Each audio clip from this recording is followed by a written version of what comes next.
with me now. Cool. So we are live streaming. Then I just need to figure out Okay, where. let me check. Mm, I can find it. Posemesh. You're live? I don't see it. We are not live on the posemesh. I don't think that's possible, but we are live on YouTube.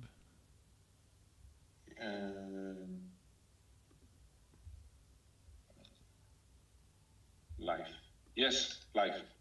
I see. I have the link. Can you share it with me? I think I'm actually live streaming on the wrong channel even. I don't think this is the channel he wants me to live stream on.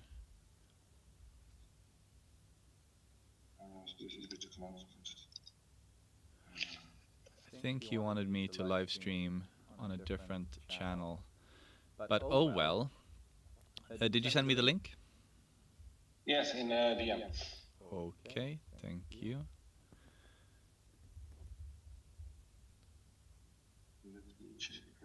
And I will let Twitter know. Update.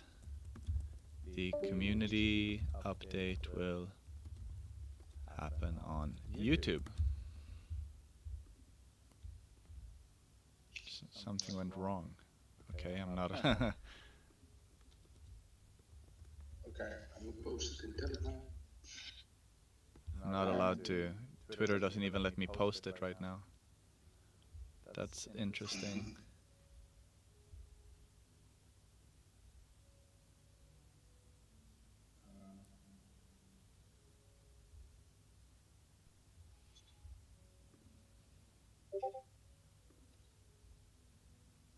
Oh, maybe I can start a space on my computer actually. Let's see. You weren't able to do it before.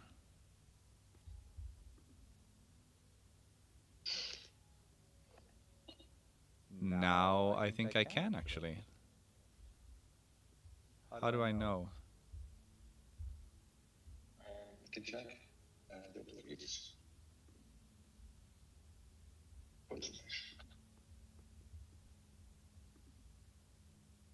yeah, you are live. I am Yes. on Twitter? Yes, you're live. On Twitter.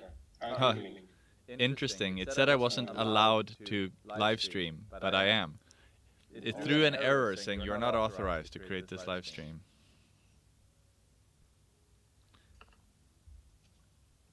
Twitter has some echo again. Actually, I'm gonna hang up. I want to hear you actually. Let me put on some headphones.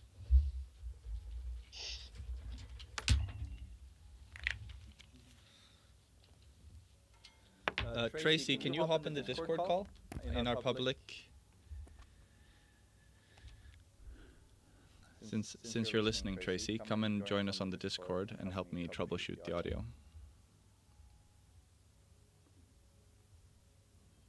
Are you hearing echo, Husky?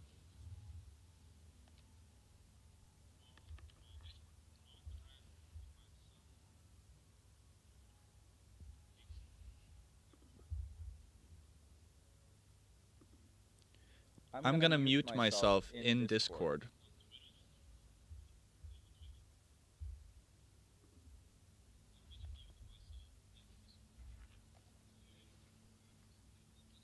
Could you put headphones on? Because I can actually hear myself through your computer.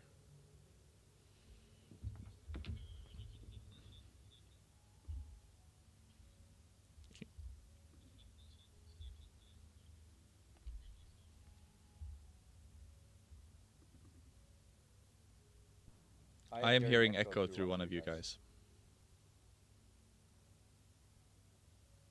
Alright, Cayden is just arriving, so that's great. We'll be ready for the... Husky, I'm hearing an echo through your computer.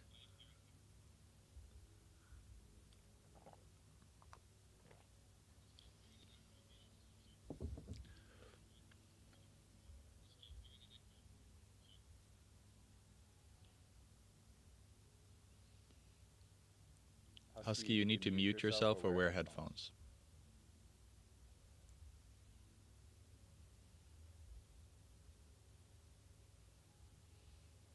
Tracy, can you unmute yourself and help me troubleshoot this a bit?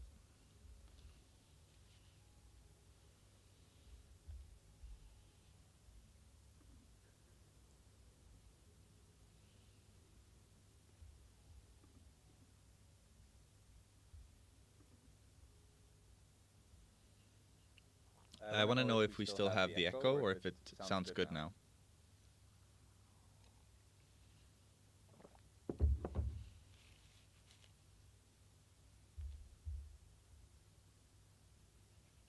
I hear you.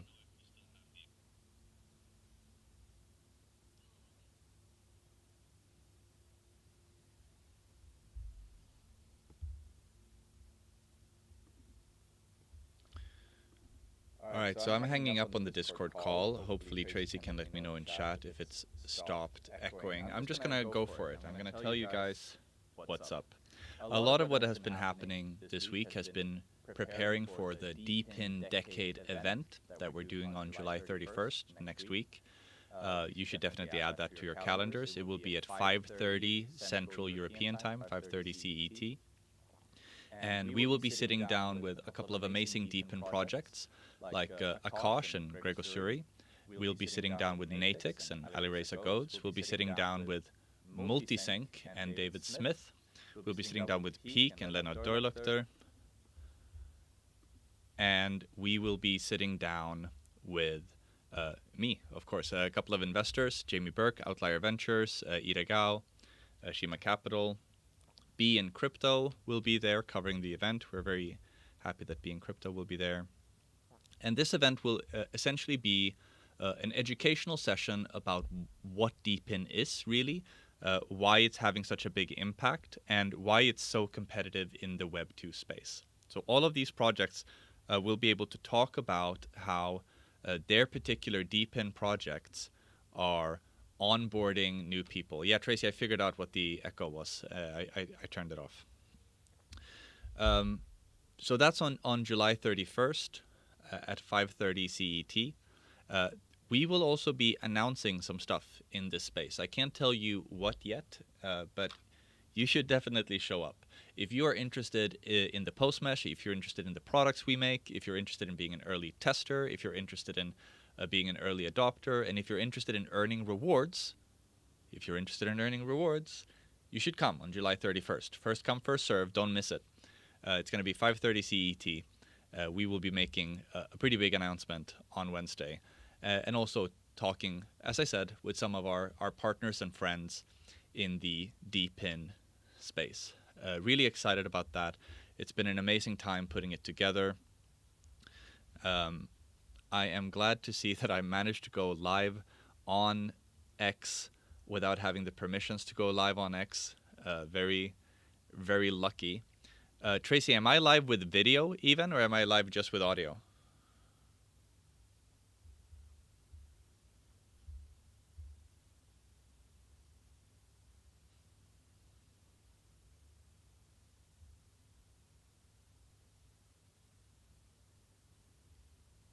All right, no word back from Tracy on that. Oh, here we go. Also video. Hey guys, amazing. So my computer is not telling me that we are actually in this live stream. So it is a miracle that I am here with you. It's been a really amazing week. We reached a couple of really meaningful milestones that I will be showing you. Cayden just joined. Hey Cayden, feel free to grab a pair of headphones, set yourself up. I'm just updating the community a bit. We are live on, somehow, we are live on Twitter and YouTube at the same time. Cool. It was a bit of a... Hello. Hello. I should be able to cut over to you here. Can you guys see Cayden now? Tracy, let me know if we can see Cayden. If I jump back to me, and jump back to Cayden, and jump back to me. Does this work? Are we, in fact, live streaming between the two of us? Did you want to get your laptop? Did you want to screen share something? We can. Yes, we can. All right. I have to grab a wearable as well. Yeah, do it. I mean, I'm in here. I will stall. Right. The demo you want to show is super cool. We're gonna attempt some science today, you guys. Building in public. Cayden has been working on this wearable. What it does is it live streams video and IMU to a spatial AI server for 9 hours straight. I actually can tell what you're saying from over there because I'm streaming captions to my glasses. Oh, really? Yeah, and my phone's on the table. Oh, very cool. You can hear me, but you can pass Very that cool. along. All right, so Cayden is a very interesting transhumanist hacker from MIT, and he was just telling me that he's wearing a pair of Vuzix Z100s, is That's it? it. Yeah, he's wearing a pair of Vuzix C100s. Shout out Vuzix. And you have a live transcribing feature running on those glasses. So you left your phone in here, and it kept transcribing on your glasses what I'm saying. Is that right? That is correct, yes. The reason why we have live transcription, I mean, the most obvious reason in the first case is for the hard of hearing. People who can't hear properly, they can see overlaid on their vision text. But that's not why we're doing it. Lots of people are doing it for that reason. We're doing it because we're trying to help people learn languages 2 or 3 times faster with smart glasses. And there's a lot of research backing up different types of interventions to help people learn languages faster, but they're always on a computer or on a phone. We're trying to take those interventions that are proven to work, like seeing captions in the L2. So if you speak English and you're learning Chinese, if someone's speaking Chinese, you should see what they say in Chinese. Not translated back to English, because that is too much help. But if you can see what they say written out, it can help you connect the words you've learned with what you're hearing. That's a really meaningful use case. While you're pulling up your demos here, you might want an HDMI cable to screen share. Let me show you which one is yours. This cable here will act as an external monitor, and that external monitor I can pull up. Sorry, you unwire it here. I do not. I mean, no, that's enough. But I don't have a USB. I need that there. You need this thing? Yeah. Boom. That will act as an external monitor that I can cut to. Okay. So yeah, Cayden is here visiting. I think we could just talk, and then it will slowly, this will boot up. Okay, we'll talk. So Cayden, you are a transhumanist hacker making transhumanist wearables. You are helping us make the world's first posemesh-enabled wearable for Indeed. retail settings. What's that about? What does it do? The posemesh wearable knows where it is. That's the main thing that it is supposed to be able to do. For the device to be able to take a picture of the store and know where that picture is, it needs to be able to have a camera. Maybe we should step back, I guess. Sure, let's step back. I'm not sure 100% who we're talking to. We are just talking to our community on Discord, on Twitter, on YouTube. Yes. Everyone that is following us somewhere, they have an opportunity to just listen in, to hear what we've been up to this week, what we're building in public. Don't say anything we have NDAs on. Don't mention the names of any retailers, maybe. But we can talk about what it is we're building and why. Yeah. Okay. Well, I guess maybe most of the people have the idea of what Cactus is, where you're making augmented reality notes in a store. You are able to place a note on a shelf where something should be or where some product is, and workers can respond to that. I think we've been showing that to the community in a few updates, showing the Cactus app. Yeah. I think the 2 big things that a wearable brings you, there's a lot of things that it brings you, but 2 big ones. The first one that we're going for is the ability to automatically create those notes. So you can wear this device, and since it knows where you are in the store, it knows what you're taking a picture of. And then if you run a picture through AI, like an empty shelf detection, you can create a note that is exactly in the right place in the store that says, restock this shelf. And the worker who's sitting in the back can just see on his phone, oh, look, there's an empty shelf here. It's this product. So he picks up the product, and then his phone can walk him right to that place in the store where he needs to fill it up.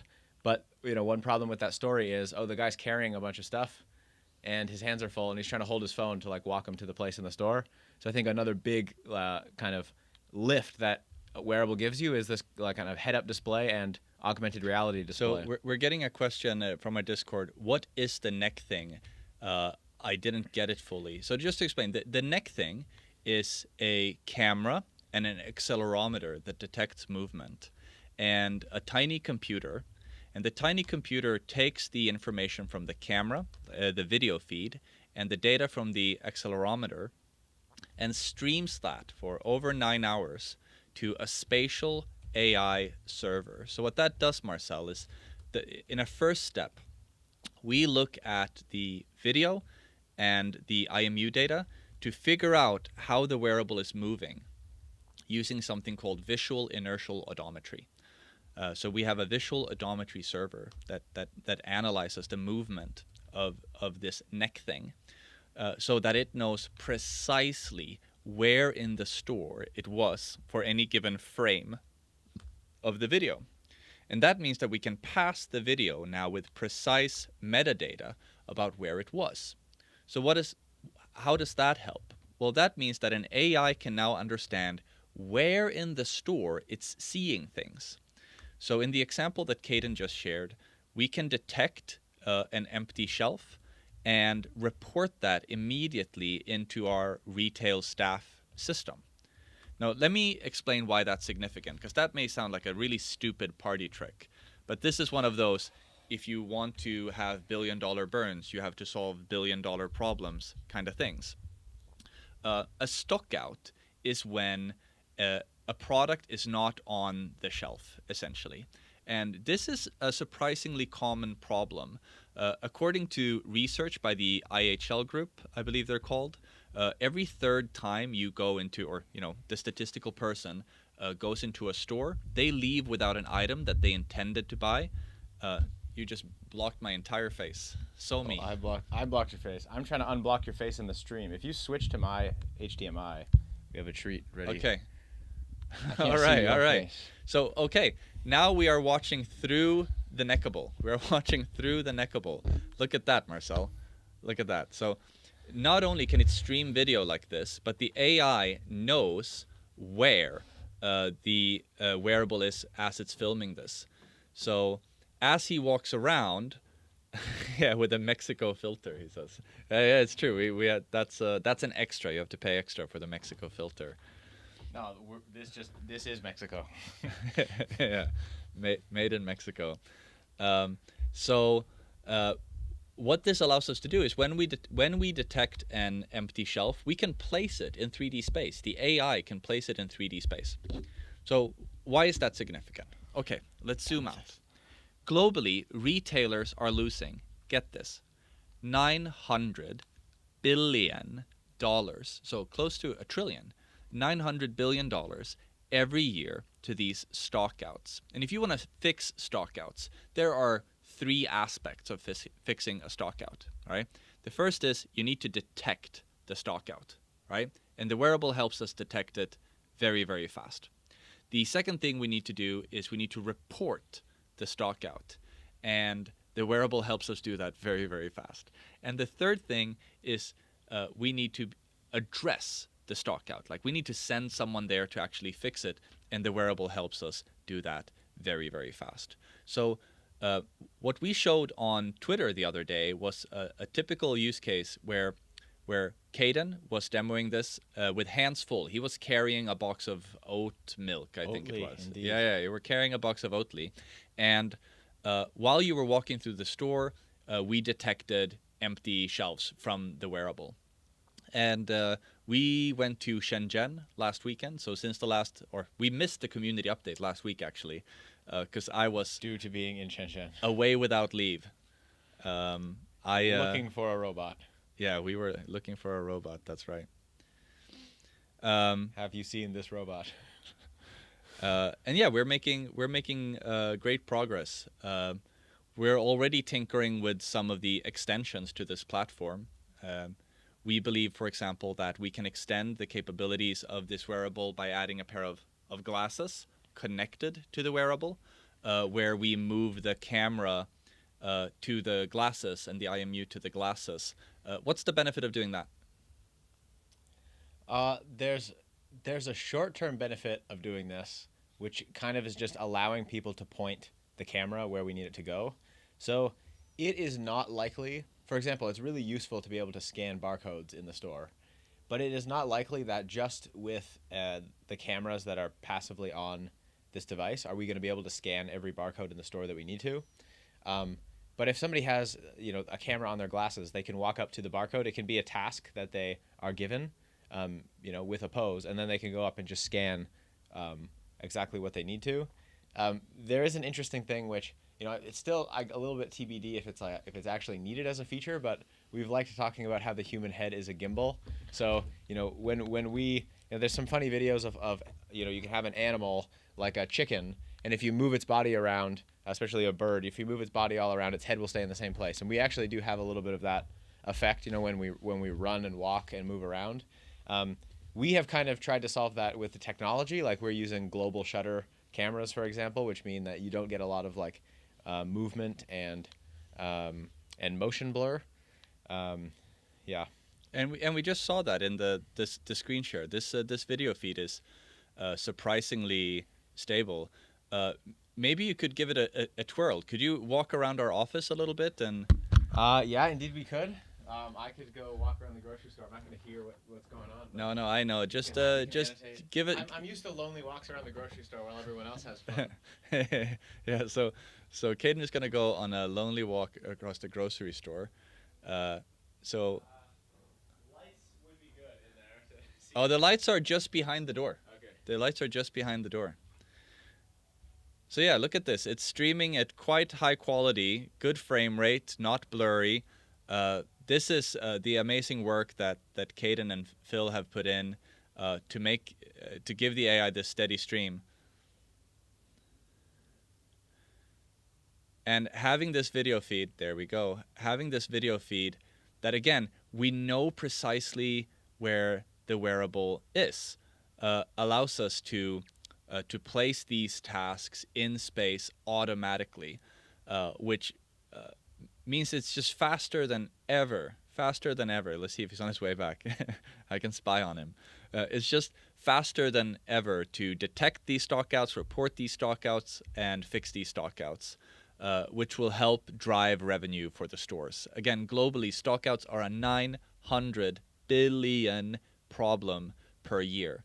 And we are already talking to some of the world's very biggest retailers about using this. So is there a digital twin of the supermarket needed? Yes.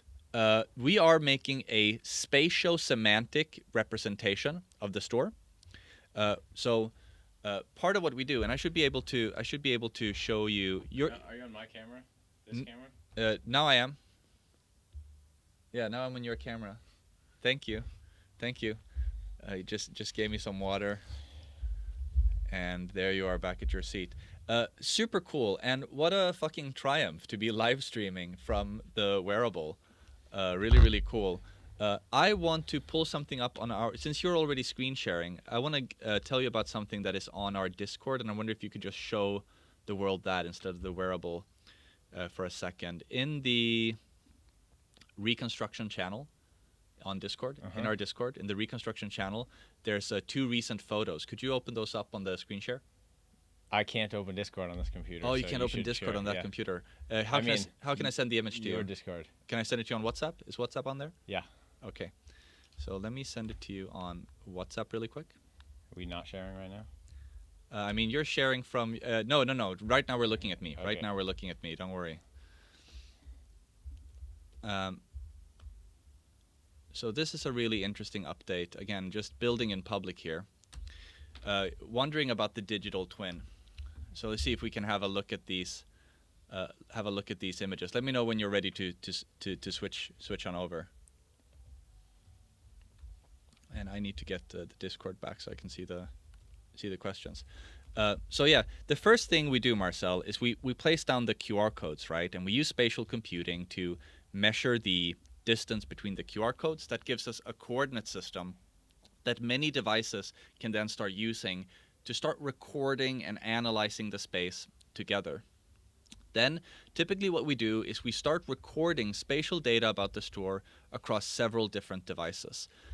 So we are going to see some example data now from a Northern European retailer where we captured that particular store with 2 or 4, I'm not quite sure for this one, 2 or 4, let's say 3 on average, phones that were walking around the store independently recording at different times what the store looked like. And then we fed that through some spatial computing magic to extract where the volume is, like where are the shelves, and then finally do some extreme compression. So here you can see from multiple different phones walking around independently, we managed to build up this idea of where the shape of the store is, Marcel. So in this picture you're seeing here, you don't know where the products are, things like that. This is just to give you the rough shape of the store. And you can see these little bounding boxes around the topography. Can we go to the second picture? So these bounding boxes, this is still very early, but these bounding boxes are, just a few kilobytes of data for the whole store. And that is the very low resolution idea of where are the shelves actually, just a few kilobytes of data. So little that we can easily, thank you, Cayden, so little that we can easily send that across to the device and let it work with it in memory, even in very shitty internet conditions. Then what we do, we just filed a patent for this, pretty clever. Since we have a phone like this one that knows where it is precisely in the store, we start reading the price tags of the different products, because the price tags are fairly stationary. They don't move around very much, and we essentially using computer vision figure out where on these boxes these price tags would be. So to its closest approximation, which would give us typically, within 10 centimeters of accuracy of where is that product specifically. So mapping that out is very, very quick. A first-time user that had never done it before did 8 products per minute in our first test just now. Someone that had never done it before scanned 8 products per minute. And someone that has done it before can scan considerably more than that. So that means you can scan within 2 team members. You can set up a whole big ass supermarket in a day. For scale, a big ass supermarket has 20,000 unique items or so. Like that's a big one. Like a very big supermarket. Just a normal big supermarket may be something like 10, 15,000 individual items. So the same thing happens when we detect the empty shelves, Marcel. What happens is we have a picture, right? We have a picture and an AI that tells us somewhere in screen space where this empty shelf is. But screen space is not 3D space.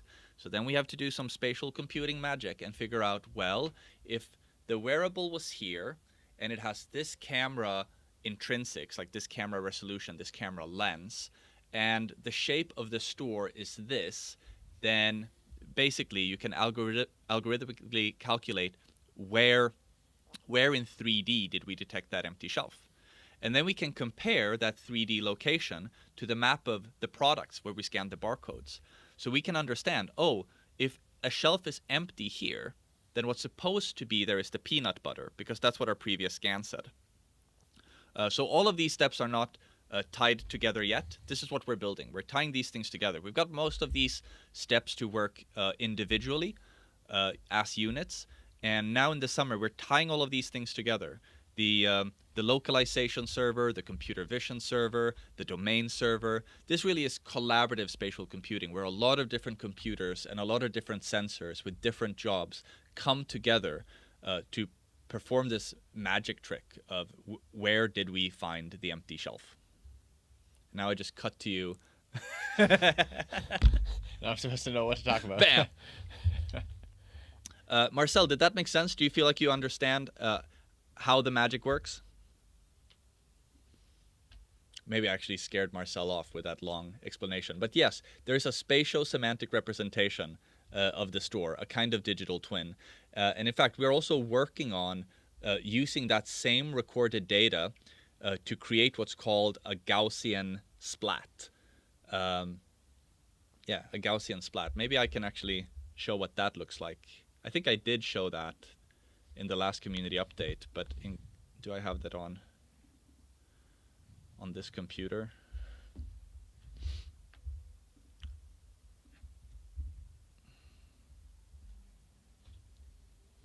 Yeah, okay, this is a Gaussian splat. I'm going to send you another video, Cayden, and then I'll ask you to share with the class. If I can. Maybe this is too big. Yeah, 200 megabytes. Okay, I'll share my screen. It's okay. Here's my screen. Boom. And here's this video. So this thing that we are looking at is not a video recording. This is not a video recording. And you can notice that if you look carefully, there are these little artifacts. This is a simulation of our store that was created by the spatial data captured by phones. In the future, we'll be able to do this, we think, even with the spatial data connected from the wearable, so that we can build what's called a 4-dimensional Gaussian splat, so that you can move forwards both through space and through time to see what did your store look like at a specific moment. So this thing here that looks super photorealistic, this is not a video.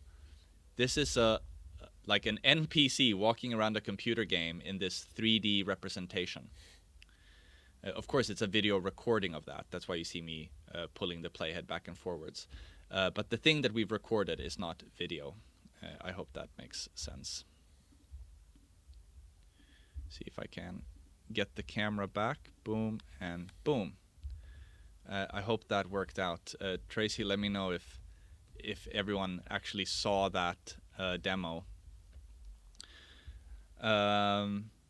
So yeah, that's what we're up to. We're doing collaborative spatial computing. We're reconstructing 3D spaces using multiple devices and using really state-of-the-art technology to pull these things together. The original Gaussian splatting paper is still less than a year old, so it's really fun to be working on this pipeline and to build it into a DPIN. Before you came, Cayden, I was updating people about the big marketing push we're doing together with the other DPIN projects to spread awareness of decentralized physical infrastructure networks, and why we believe that DPIN is a very good approach to getting spatial computing in private places where Tesla's cars can't reach. In fact, let me check with the community what you think of this idea.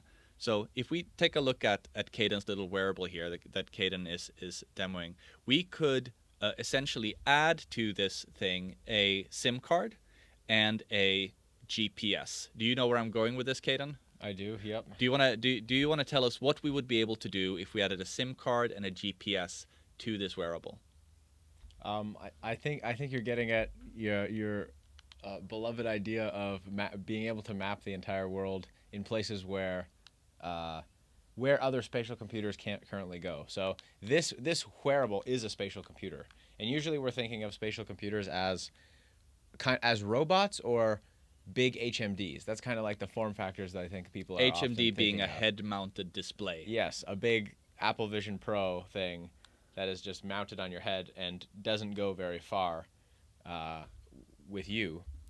And then it's a robot of some kind, like a Tesla driving down the streets. And those are both able to collect some data about the world, but we're not really collecting that much data on the HMDs, but we're collecting lots of data on your autonomous vehicles.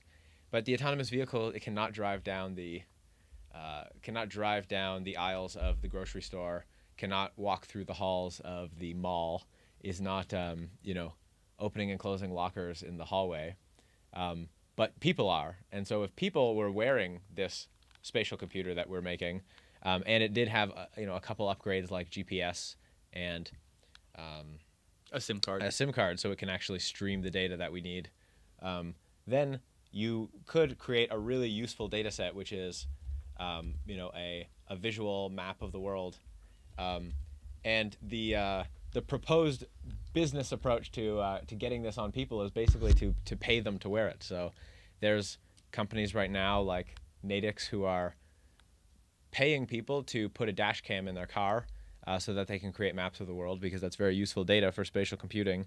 And what if that type of monetization scheme was applied to this type of thing, so you could send people a wearable, and when they're walking through the mall or in those places where other spatial computers can't go, they can be creating a map. So we just had that idea the other day, but it's a very interesting idea that we could partner with another DPIN, something like a decentralized camera network, like Natix. Shout out Natix if you're listening. We should totally do this, by the way. I'm gonna call you about this. But what would be possible to do is you could start doing map to earn in the places that Tesla and Google, etc., can't reach. If we add a SIM card and a GPS to your neckable, you essentially have a human-worn dash cam. So you could do the same thing that HiveMapper is doing, but on humans. Community, let us know in chat what you think of that idea. If you would be interested in doing map to earn with one of these neckables, walking around the world, earning rewards for feeding AI's perception of the world. We are definitely going to reach out to some other DPIN projects to see if they're interested in collaborating on this, because we think that would be just an amazingly cool thing to do. But yeah, community, let us know in chat if you think that would be worthwhile. The neckable might also have a future in blind navigation and the like. There's a lot that you can do. Once you have a computer that understands where it is in the world. Yeah.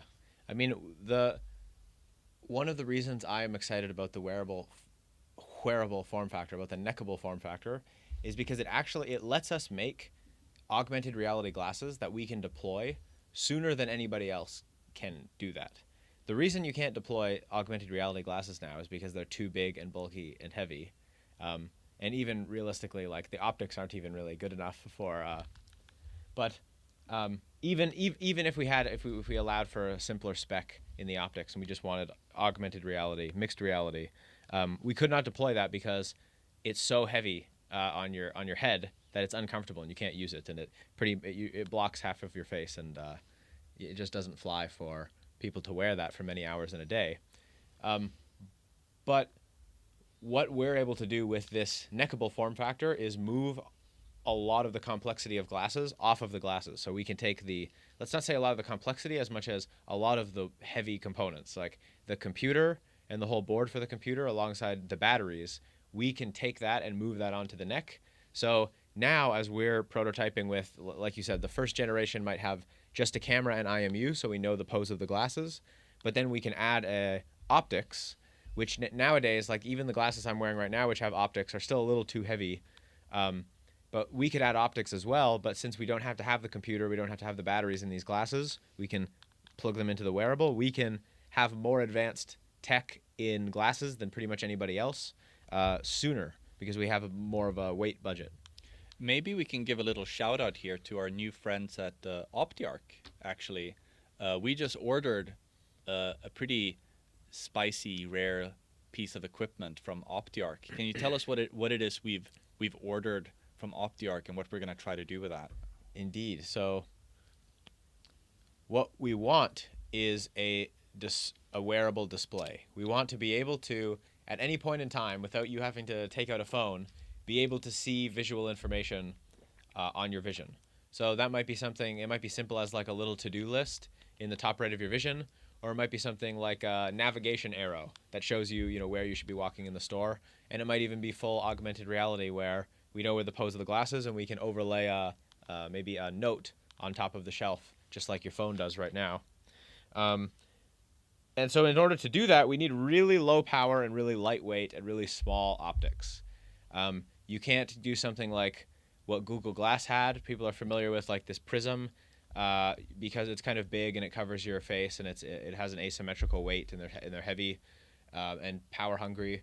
And you can't do like the kind of projectors you see in the glasses that people buy on Amazon for like an X-Reel or something, because those are too big and front heavy. So really the only types of displays that are realistic to put in super lightweight glasses nowadays are micro LED. And so that's a way to create light. It's just like, you've heard LED before, really, really, really, really tiny LEDs in an array. So we have partnered up with this company Optiarc, who makes micro LED projectors and waveguides. So the waveguides are the lenses, like the one I have here, that takes the light from a projector that's somewhere in the glasses and makes the light show up in your eye. And so we just ordered a set of reference designs. So they give you micro projectors and waveguides and display driver, so a board that can actually send a video signal to that display, so that we can start, we can continue prototyping the smart glasses that will go with the wearable. Something very fortuitous is happening in our Discord right now. So we were answering questions from a guy named Marcel, who's one of the OGs of our community, by the way. Marcel, I see you. Marcel has been following our journey for years now, and he's just sharing us some pictures of a small kind of dash cam thing called Drover that was attached to e-scooters for e-scooter sharing, to try to detect people riding on the pavement and things like this. They wanted to penalize people for riding on the pavement. Just pointing out that, yeah, there are other dash cam-like things in the world, and also other places where you can put a mobile dash cam to be able to reconstruct the world. And I think, Marcel, that's kind of the point of the posemesh, right? You want all computers, all vehicles, all robots, all AI to be able to collaborate to understand the world. That's what the spatial internet needs. That's what we realized in 2021 and started building. It sounded like complete science fiction in 2021, but already by the autumn of 2021, when we showed the instant calibration demo for the first time, we showed that we were not fucking around. Some of you have been following us since that time, and now we're doing these crazy collaborative computing use cases with the world's first posemesh-enabled wearable. It's really, really, really cool. I'm so excited about the progress we've made as a project and how this community has grown. It's kind of just nuts looking in the incoming channel of our Discord, just seeing how fast this community is growing. I'm so excited for the support that all of you guys are giving us. We will keep doing these updates often. The next time you'll hear from us is at the DPIN Decade event on Wednesdays. On this Wednesday, but hopefully next Wednesday as well. This coming Wednesday, July 31st, 5:30 CET. Don't miss it. Don't miss it. Akash is going to be there. Peak is going to be there. Multisync is going to be there. Natix is going to be there. The Posemesh is going to be there. I'm going to be there. A bunch of cool influencers are going to be there. A bunch of even cooler VCs are going to be there.